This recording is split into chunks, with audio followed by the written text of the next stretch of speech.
સાંકેતિક ભાષામાં કક્કો અને એના શબ્દો મેં તમને સંકેત દ્વારા સમજાવ્યા અને તમે સમજી પણ ગયા. હું સંકેત કરું, ઈશારો કરું તો તમે શબ્દ બોલી જાઓ છો ને? જો ધારો કે કયો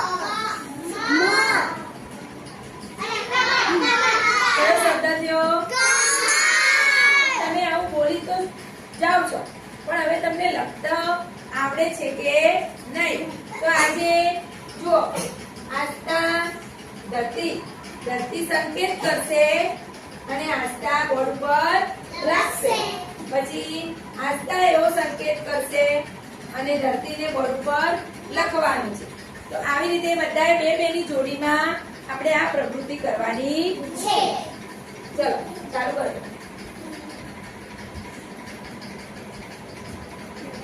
લખો, એ બોલે એમ લખી જાઓ.